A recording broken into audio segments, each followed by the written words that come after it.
wa ta'ala. Karena manusia itu adalah bagian daripada yang menyaksikan kebaikan. Maka andaikan saya disuruh memilih antara keluarga saya dengan teman-teman sekalian, saya sudah tidak ragu dan sudah pasti saya akan memilih teman-teman sekalian. Kenapa? Saya dan bapak ibu saya satu darah. Dilahirkan dari rahim ibu saya. Satu darah dengan bapak saya. Daging saya adalah daging mereka, darah saya adalah darah mereka. Tapi begitu kemudian Allah memutuskan kehidupan kita di dunia, maka hubungan ini sudah terputus, tidak sama sekali akan Allah ungkit-ungkit ketika di yaumil qiyamah. Ketika di yaumil qiyamah mereka nuntut saya nuntut mereka. Di yaumil kiamat kita nggak akan bisa saling membela. Kenapa? Karena Allah putuskan seluruh ikatan-ikatan kecuali ikatan akidah Islam.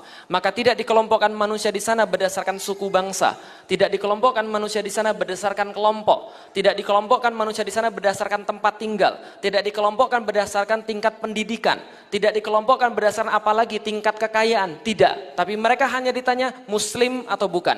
Kalau muslim ada barisannya sendiri, yang bukan muslim ada barisannya sendiri. Ini yang kita yakini, maka saya memilih Bapak Ibu sekalian. Kenapa? Karena ini sudah pasti mendapatkan pembelaan yang dijamin oleh Allah dan Rasulnya. Ini yang kemudian ada di dalam agama kita.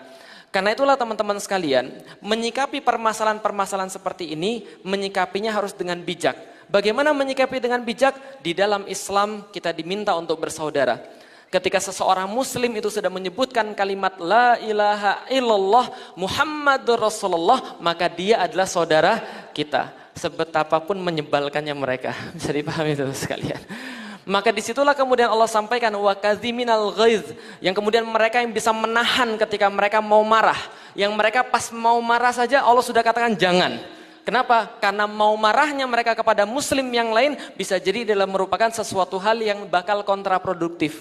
Maka maafkan siapapun yang bersalah, jangan kemudian simpan dendam kepada mereka. Bisa jadi satu waktu kita memerlukan pembelaan mereka di yaumil kiamat. Kita nggak ada yang tahu siapa di antara kita yang kemudian menyebabkan kita masuk surganya Allah, Masya Allah. Maka ini adalah bagian daripada yang saya yakini di dalam agama ini. Dan teman-teman sekalian, tolong jangan lihat kekurangan seorang muslim lalu Anda timpakan kepada Islam. Karena kalau Anda timpakan kesalahan-kesalahan seorang muslim kepada Islam, maka selama-lamanya saya tidak akan masuk Islam dari dulu. Kalau seandainya saya ngelihat muslim, saya nggak akan bakal masuk Islam. Kalau saya cuma ngelihat kelakuannya muslim, saya nggak akan bakal masuk Islam. Tapi kenapa saya masuk Islam? Karena saya berhasil melihat Islamnya, bukan melihat muslimnya. Urusan dakwah itu adalah urusan antara kita dengan Allah, bukan urusan kita dengan manusia. Maka dakwah jangan baper. Kadang-kadang dakwah baper, gara-gara manusia nggak suka kita jadi sedih. Oke, sedih wajar, tapi jangan sampai menghalangi kita untuk berdakwah selanjutnya. Dakwah adalah dakwah urusan kita dengan Allah Subhanahu wa Ta'ala. Karena manusia itu adalah bagian daripada yang menyaksikan kebaikan, tapi bukan yang memberikan pahala, bukan yang memberikan balasan. Maka andaikan saya disuruh memilih antara